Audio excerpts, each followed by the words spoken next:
The sulfur industry is worth nearly $13 billion globally, but the workers who risk their lives to mine it in an active volcano make just $17 a day.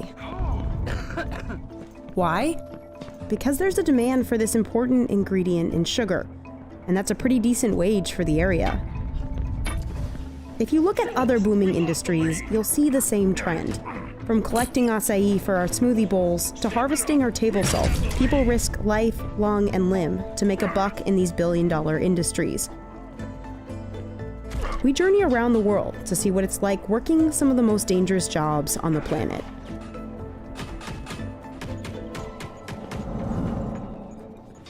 In East Java, Indonesia, hundreds of miners face deadly smoke to extract sulfur, or devil's gold. Sulfur is used in everything from matches, fireworks, and gunpowder to detergent, paper, and batteries. It's what makes our sugar white. Working conditions inside Ijen volcano are so dangerous, many miners don't live past 50 years old. Nama saya Mister, saya sebagai penambang belirang di Kawah Ijen.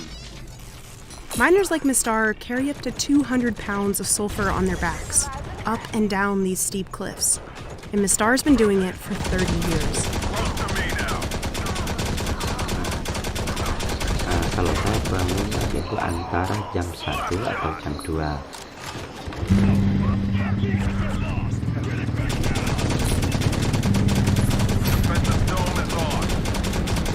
Jam segitu keadaan sekarang itu rawan hujan, rawan longsor di bawahnya. This is as far as Mistar can go on his bike. There are no roads to the crater, so he has to walk the rest of the way. It's a 2-mile hike up to the ridge of Ijen volcano.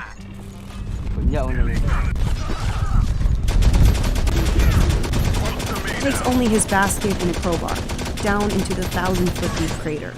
Kita mohon bisa didampingi lah, dikasihani lah dengan yang jaga di sini. Here, he faces the volcano's extreme environment. The air can reach over 100 degrees Fahrenheit. And he works near one of the world's most toxic volcano lakes.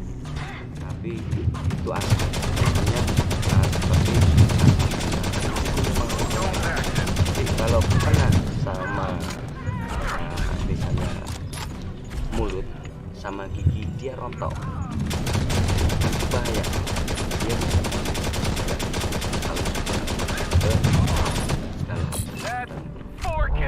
And there's the smoke.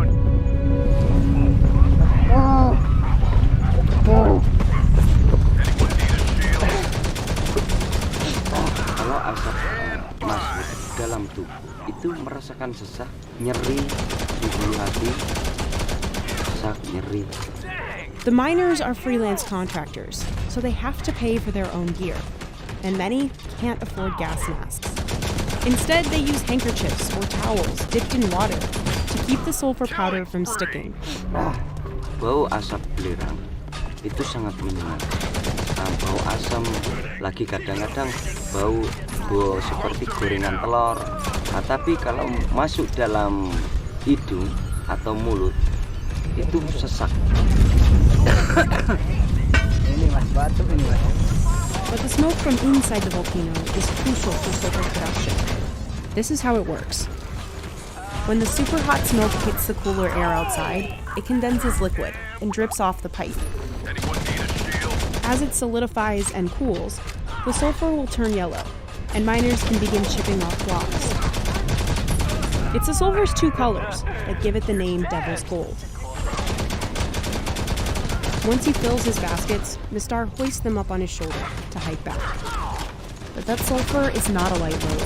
Kalau saya maksimalnya mikro, itu 1 pikulan 70 kg. That's about 154 pounds. Mistar himself weighs just 132. Nama punggung ya pasti sakit mas di sini kalau berat.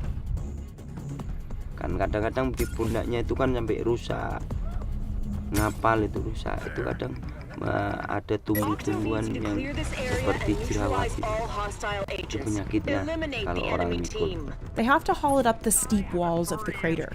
Masuk, naik pelan-pelan.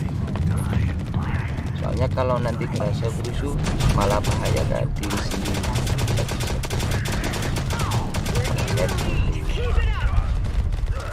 Once he reaches the rim of the crater, Mistar can transfer the sulfur to his trolley and begin the 2 miles back.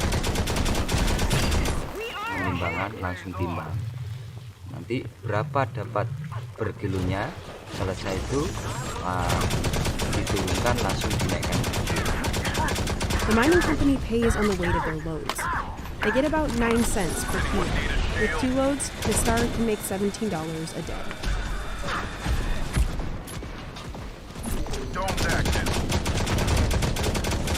At the end of the day, Mistar returns home to eat dinner with his family and rest.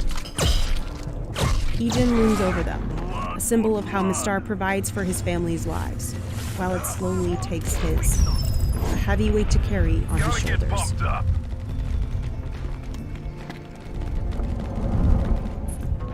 India is one of the world's largest salt producers, and roughly a third of it comes from deep in this desert. Today, thousands of families live here, farming salt by hand. They're known as the agariyas, and they've been salt producers in this harsh environment for generations. Each year, they arrive at the dry, cracked land of the little run of Kutch in October. Patadia Gugabai and his wife carry everything they'll need to live in the desert for the next 6 months, Close to me now. including supplies to make their huts, clothes, farming tools, and all their food and water. અને અત્યારે હું રણમાં રહું છું કારણ કે આવા જવામાં તો મોંઘવારી પ્રમાણે જોવા જઈએ તો ઘણું ઓલું થઈ ગયું, મોંઘવારી વધી ગઈ છે એટલે આ રણમાં રહીએ છીએ. First, they have to find the key to this whole operation, salty brine water underground. They dig 30 feet into the mud to get to it. Anyone need a shield? The families then set up these government-subsidized solar panels. They'll power the pumps that bring brine water to the surface. Then the agariyas build the salt pans, these expansive salt flats. જ્યારે અમે રણમાં શરૂઆતમાં આવી કામ કરવા ત્યારે આ માટીનું પાટા બનાવી અને ત્યારબાદ આ રોલ ફેરવવો પડે. The roller helps them flatten out the earth. અંદર ગળી જાય રોલ ફેરવી જાય જમીન મજબૂત બની જાય જમીનથી સારું બને. They'll make 10 to 20 pans, all by hand. It's backbreaking work. Then the farmers will release the salty brine water from the wells. It flows between the pans. By the last pan, the water reaches the 24% salinity needed to form big salt crystals. Over the next few months, as the water evaporates, salt crystals form. દંતારા ખેંચવાના લોખંડના આવે ઈ દંતારા હોય એ ફેરવવાના. They start raking early each morning to avoid the hottest part of the day. કે જો પહેલા તો મીઠું ઓછું હોય એટલે તો એક જણો ખેંચે એટલે હાલે એટલે અને બીજા પછી વધી જાય ને મીઠું પછી એકથી દંતારો હાલે ને પછી 2 જણાને ખેંચો. Anyone need a shield? But working here can be really dangerous. The life expectancy of a farmer is about 60 years, because not only do they face extreme temperatures, they are dealing with subsoil brine which is highly acidic, and you also and exposure to that subsoil brine also comes with a lot of problems in skin. અને તો પહેલા તો સાંભળીના રોગ થાય એટલે 1 મહિના લગી તો રૂજ જ ન આવે અને સાંભળીનો રોગ ઈ પહેલો જ કારણ કે પહેલા પેનિયાથી જ શરૂ થાય. many of the agariyas become blind from years of the bright sun reflecting off the white landscape. And because they're so far from the nearest village, accessing medical care is often too expensive. મારા નાના જો આવડું મીઠું છોડી ગયું ને તે ભાંગતા હતા અને જીમને પગે જાણકી પોલકી દઈ ને પછી મીઠામાં તો રૂજ આવે જ નહીં રણમાં પછી કાપ્યો પછી 3 દિવસ જીવા 3 દિવસ પછી ડેથ હો ગયું. Despite these conditions, the agariyas live and work out here until spring, when the salt is finally ready. They harvest 3 times. The first produces the best quality salt. They leave in April, usually with over 1,000 tons of salt. And most farmers we spoke to said that this season's market price for salt is between $2 and $4 per ton. That means in a good year, a family will earn about $2,000 for months of grueling work. That's well below the poverty line. તો મીઠું વેચવા જઈએ ત્યારે જાણે વેપારી સંગઠન કરી અને એ ભાવ નક્કી કરે એ ભાવ અમને આપે. Most of the world's acai comes from deep in the Amazon rainforest. People here risk climbing 50-foot-high palm trees to harvest the fruit. Ela pode chegar lá em cima, pegar do cacho, ela quebrar, no meio que ela é frágil. These berries have become one of the most popular so-called superfoods in the US, and they aren't cheap. One bowl can cost up to $15. And while the berry has exploded in popularity in recent decades, small farms like this haven't really been able to cash in. A gente fica com a menor parte do lucro aqui na comunidade, né? His family's farm is roughly 70 miles from Belém, the capital of the state of Pará, which grows more than 90% of the acai produced in Brazil. The only tool they use to climb is a single piece of rope called a piconha. They used to be made of leaves. Essa folha aqui, a gente pegava, torcia ela, aí passava por aqui, fazia isso, para ver como o tempo vai mudando, né?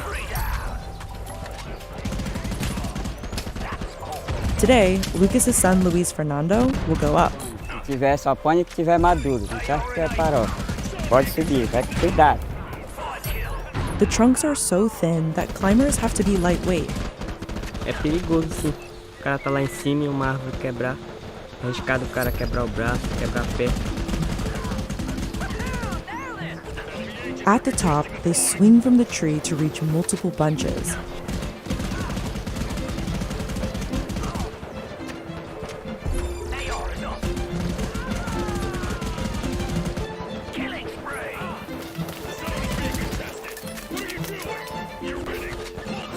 Going down can be dangerous too, especially while carrying a large knife and holding an armful of branches.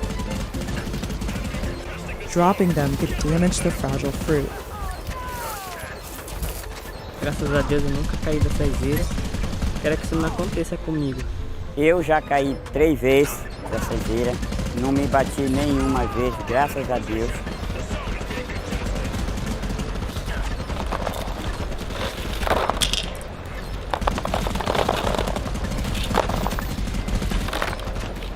Lucas and his family harvested 53 baskets like these in 2021, earning them an income of about $950.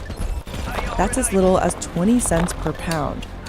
Meanwhile, a pound of processed acai sorbet can sell for $7 or more in the US. Part of the issue is that Lucas has to sell his acai as soon as possible because the fruit goes bad fast. That leaves farmers who don't have processing machines with little leverage to negotiate. Não tem empresa aqui na nossa comunidade, a gente vende para atravessador, para poder chegar na mão daquelas pessoas que vão beneficiar, que vão se dar bem. Merchants bring the acai to Belém by boat. It's a race against the clock to sell the fruit before it spoils, so markets run overnight. Some acai gets transported to processing facilities like North Acai. Every day, 22 tons of fruit are turned into frozen pulp, the acai that most people outside of Pará are familiar with. Indigenous people living in the Amazon have harvested and consumed acai for centuries, maybe even millennia. The Brazilian government estimates there are nearly 6,000 quilombola communities in the country. And a 2013 study found roughly 75% still lived in extreme poverty. Mas é uma comunidade rica, né? Se diz assim pobre, mas se torna rico, né? De espírito. This isn't snow. It's limestone. And miners risk their lives to carve it out of the white quarries of Egypt. The valuable rock is at the center of a huge industry. And it's used to make everything from cement and glass to plastic and tiles. It's even what the Great Pyramids were made out of. But digging up and cutting these precious blocks is really dangerous. For these guys, each day starts in Minya City at dawn. And this is where the danger begins. These trucks aren't meant for passengers. Workers have gotten injured from falls along the winding journey. The trip to the mountain takes about 40 minutes. نوصل الجبل حوالي الساعة 6 الصبح بالضبط. Then it's time to get suited up. Since these miners are freelancers, they have to buy their own protective gear. Often, homemade cloth masks, gloves, and sunglasses are all miners have to shield them. They grab their tools and descend into the pit. First, miners have to set up these two rails. Two separate machines roll along the tracks. They slice the stone into perfect cuboids beneath. دي في الأول دي بتشتغل 20 مرة 40 ومرة 20. الحشاشة بقى بتحش البلوكة من تحت وبتربعها. The machines move quickly. They're really heavy and they're loud. بالنسبة للصوت واخد بالك زي ما كنا احنا تعودنا عليه خلاص. يعني بقى لك 25 سنة في شغلانة 20 سنة 15 سنة فأنت تأقلمت على الصوت. Workers shout at each other to warn the machines are nearby. Because the real hazard is those saws. A quick step is all that separates miners from razor-sharp blades. لازم يكون عينك تكون على الموس وهو شغال. الموس وهو شغال لو خبط حد وهو بيلف هيموت على طول. Miners are responsible for fixing the machines when they break and sharpening the blades by hand. That's also risky work. The cutting machines used to have coverings, but they fell off years ago. Now the blades are exposed. لو غطيناه مش هنشوف. طب احنا هنعرف ازاي المجال اللي احنا عايزينه هنعرف ازاي الشغل اللي احنا عايزينه. As the machines cut stone, they kick up rocks in a haunting white cloud of limestone powder. If there's no wind, miners disappear in it like ghosts. It's easy to inhale the fine dust. And if they breathe it long enough, it can cause a lung condition called silicosis. صار التهابات على صدر جتنا حساسية من البودرة. أصعب شغلة دي في الصيف. بالنسبة لي مفيش هواء. Injuries, sickness, and death in these mines are widely reported, but there aren't any official numbers. At one point, the life expectancy here was just 45 years old. في ناس دراعتها اتقطعت من الموس. في ناس دماغها لما الموس دخلت هناك. ناس كتير بعيد عنك اتقطعت رجلها. Zaki says many mine owners will offer under $200 by way of workers' comp. التعويض ما يسكرش. بالنسبة لي لما تقطع رجله وما تقطع ايده هيتعوض الرجل يتعوض ولا الرجل يتعوض ما يتعوضش. Perfectly cut stones that haven't been sold yet get stacked. But these blocks have already been purchased, so miners throw them straight into the truck. And they have perfect aim.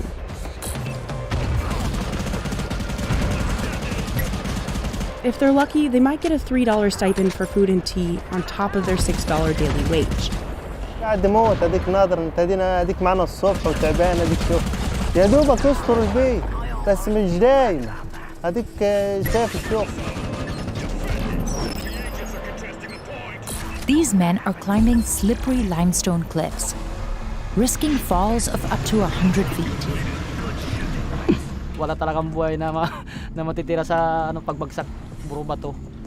They're looking for a rare nest made of bird saliva that's found inside caves across Southeast Asia. In the Philippines, the harvesters are known as bushadors.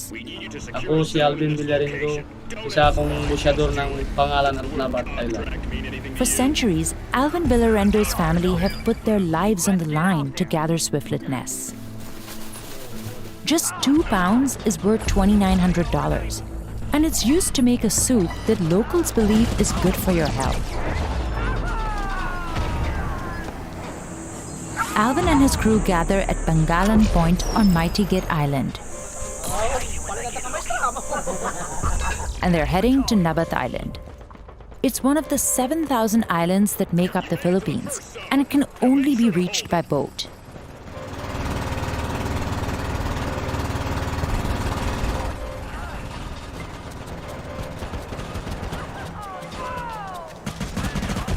They get off the boat and walk barefoot across the slippery and sharp rocks. They make the ladder as they're climbing up. They tighten the bamboo with rope. Then they attach a piece of wood called kalitang to the ladder. Yung pinakamahirap gawin talaga dyan, yung pag-akyat. Siyempre, hindi mo pa alam kung maganda yung pagkasabit ng kalitang. Ba, sinabit. Tapos, hindi sure kung anong pagkalagay nun doon. Kaya medyo sa pag-akyat mo, medyo alanganin ka pa, baka biglang matanggal. The stakes are high. Tingin namin sa mga tao sa baba na mga kasama namin, parang mga bata na lang. Tinitignan ko yung sabi ko, kunting pagkakamali lang talaga pag nalaglag, puro bato yung mababagsakan mo.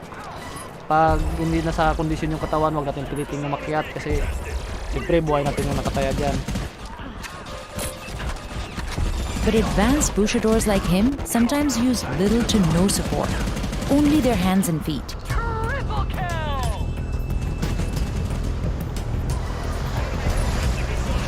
This is the most dangerous way to climb.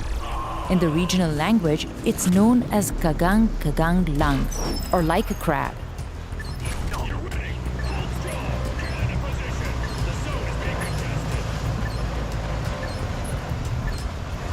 Kasi may mga bato na pag hinawakan mo, bigla na lang bumabagsak. Alvin has had some close calls, and he dislocated his shoulder once. Pag-akyat ko sa butas, medyo maliit yung butas, dahan-dahan akong bumabas sa kawayan, isang kami na lang inawak ko sa kawayan. Ito na talaga ako sa pag-akyat sa mga matataas. Nabat Island is completely remote. If there's an emergency, there's no way to quickly get help. Dami na rin na-disgrasya na sa pag-akyat. Bayaw ko na isa na nalaglag, patay din.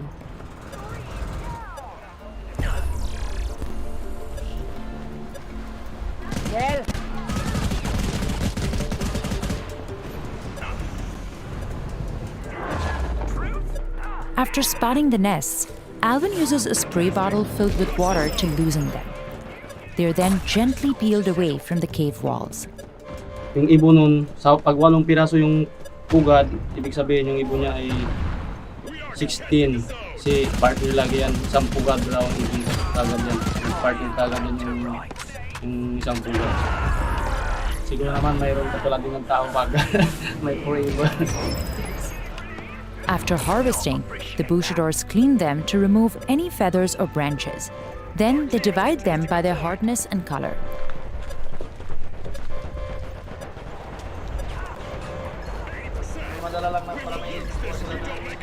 The local city hall buys the nests from the bushadors at a regulated price and sells them to private customers around the world. They are the main ingredient in bird's nest soup, a delicacy in China and around the world. A bowl can cost as much as $100. Sa tingin ko yung kumakain lang ng soup ng baling sa sayaw, yung mga mayayaman lang talaga. Yung mga katulad natin, medyo parang wala na lang. In recent years, demand for the nests and bird's nest soup has gone up. Shed some blood by taking out the enemy agents. Alvin is finally home after 2 days of hunting for nests. The season is almost over. Kailangan ko ng pagiging isang busyador. Yun na lang kasi hindi naman ako nakapag-aral, hindi ako nakapagtapos ng pag-aaral. Tapos unang-una ayaw ko rin magtrabaho ng malayo sa pamilya ko kasi mas kumikita na rin ako dito sa pagiging busyador.